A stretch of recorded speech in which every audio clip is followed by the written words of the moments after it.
ಎಲ್ಲರಿಗೂ ಸ್ವಾಗತ ನನ್ನ ಯೂಟ್ಯೂಬ್ ಚಾನೆಲ್ಗೆ. ಎಲ್ಲರೂ ಹೇಗಿದ್ದೀರಾ? ನಾನೊಂದು ರೆಸಿಪಿ ಮಾಡೋಣ ಅಂತ ಹೇಳ್ಬಿಟ್ಟು ನಾನು ನಿಂಬೆಹಣ್ಣು ಸಿಪ್ಪೆ ಇರುತ್ತಲ್ಲ ಅದನ್ನು ಹಾಕ್ಕೊಂಡು ಒಂದು ಸ್ಪೂನಷ್ಟು ಉಪ್ಪು ಹಾಕ್ಕೊಂಡು 9 ಮೊಟ್ಟೆ ನಾನು ಬೇಯಿಸಿಟ್ಕೊಂಡಿದ್ದೀನಿ. 3 ಈರುಳ್ಳಿ ತೊಗೊಂಡಿದ್ದೀನಿ, 2 ಟೊಮೆಟೊ, ಒಂದು ಫುಲ್ ಬೆಳ್ಳುಳ್ಳಿ, 4-5 ಮೆಣಸಿನ್ಕಾಯಿ, ಒಂದು ಸ್ವಲ್ಪ ಕೊಬ್ಬರಿ, 1 ಹಿಡಿ ಕೊತ್ತಂಬರಿ ಸೊಪ್ಪು, 1 ಹಿಡಿ ಪುದೀನ ಸೊಪ್ಪು, 1 ಸ್ಪೂನ್ ಜೀರಿಗೆ, 1 ಸ್ಪೂನ್ ಮೆಣಸು ಹುರಿದಿಟ್ಕೊಂಡಿದ್ದೀನಿ.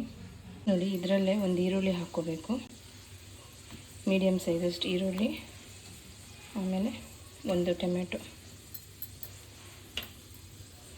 ಇಷ್ಟನ್ನು ಪೇಸ್ಟ್ ಮಾಡ್ಕೋಬೇಕು. ಈ ಥರ ಪೇಸ್ಟ್ ಇಟ್ಕೋಬೇಕು. ಆಮೇಲೆ ಶುಂಠಿಗೆ ಹಾಕ್ಕೋಬೇಡಿ, ಕುಟಾಣಿನಲ್ಲೇ ಪೌಡ್ರ್ ಮಾಡ್ಕೋಬೇಕು. ಜೀರಿಗೆ ಮೆಣಸು ಪುಡಿನ ನೋಡಿ, ಪ್ಯಾನಲ್ಲಿ 3 ಸ್ಪೂನ್ ಎಣ್ಣೆ ಹಾಕ್ಕೊಂಡಿದ್ದೀನಿ. ಎಣ್ಣೆ ಕಾದಿದೆ, ಇದಕ್ಕೆ ಸಣ್ಣಗೆ ಹಚ್ಕೊಂಡಿರೋಂಥ ಈರುಳ್ಳಿ ಹಾಕಬೇಕು. ಈರುಳ್ಳಿನ ಚೆನ್ನಾಗಿ ಕೆಂಪಗಾಗೋವರೆಗೂ ಹುರ್ಕೋಬೇಕು ಎಣ್ಣೆನಲ್ಲೇ. ಕರ್ಬೇವಿನ ಸೊಪ್ಪು ಹಾಕ್ಕೊಳ್ಳಿ, 1-2 ರೆಕ್ಕೆ ಕರ್ಬೇವಿನ ಸೊಪ್ಪು ಹಾಕ್ಕೊಳ್ಳಿ.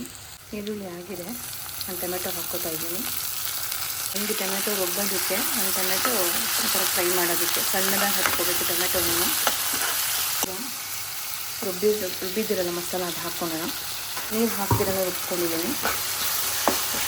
ಇದನ್ನು ಹಸಿ ಈಗ ಇದೇ ಮಿಕ್ಸಿನಲ್ಲಿ ನೋಡಿ, ಪುದೀನೂ ಕೊತ್ತಂಬರಿ ರುಬ್ಬಿದ್ದಿರಲ್ಲ ಅದು ಹಸಿ ವಾಸನೆ ಹೋಗೋವರೆಗೂ ಚೆನ್ನಾಗಿ ಫ್ರೈ ಮಾಡ್ಕೋಬೇಕು.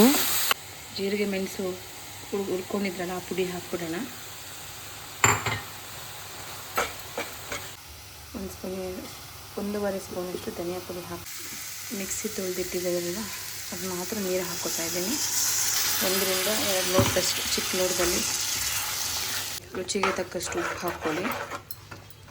ನೋಡಿ, ಮೊಟ್ಟೆನ ಸೆಂಟ್ರಲ್ಲಿ ಈ ಥರ ಚಿಕ್ಕದಾಗಿ ಒಂದು ಲೈನ್ ಹಾಕ್ಕೊಂಡಿದ್ದೀನಿ, ಮಸಾಲೆ ಎಲ್ಲ ಹಿಡೀಲಿ ಅಂತ ಹೇಳ್ಬಿಟ್ಟು. ಈಗ ನಾವು ಒಂದೊಂದೇ ಹಾಕ್ಬಿಡೋಣ. ಇದರಲ್ಲಿ ನಾವು ಆ ಥರ ಸಣ್ಣದಾಗಿ ಕಟ್ ಮಾಡಿ ಹಾಕಿದ್ರೆ ಮೊಟ್ಟೆನ ಇದರಲ್ಲೆಲ್ಲ ಮಸಾಲೆ ಎಲ್ಲ ಹೋಗಿ ಹಿಡಿಯುತ್ತೆ. ನೋಡಿ, ಇನ್ನು ಈಗ ಗೊಜ್ಜಾಗಬೇಕು. ಇದನ್ನು ಚಪಾತಿ ಜೊತೆ, ಅನ್ನದ ಜೊತೆ, ದೋಸೆ ಜೊತೆ ತುಂಬ ಟೇಸ್ಟಿಯಾಗಿರುತ್ತೆ ಇದು. ಈ ಥರ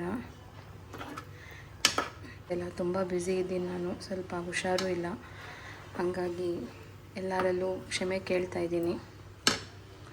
ಒಂದು 5 ನಿಮಿಷವರೆಗೂ ಬೇಯಿಸ್ಕೊಳ್ಳಿ, ಯಾಕಂದರೆ ಹಸಿ ವಾಸನೆ ಎಲ್ಲ ಹೋಗ್ಬಿಟ್ಟು ಟೇಸ್ಟಿಯಾಗಿರುತ್ತೆ, ಮಸಾಲೆ ಎಲ್ಲ ಅದರೊಳಗಡೆ ಹಿಡಿಯುತ್ತೆ.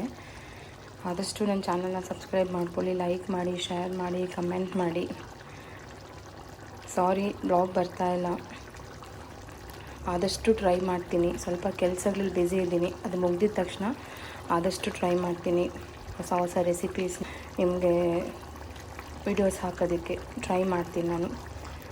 ಥ್ಯಾಂಕ್ ಯು, ಧನ್ಯವಾದಗಳು.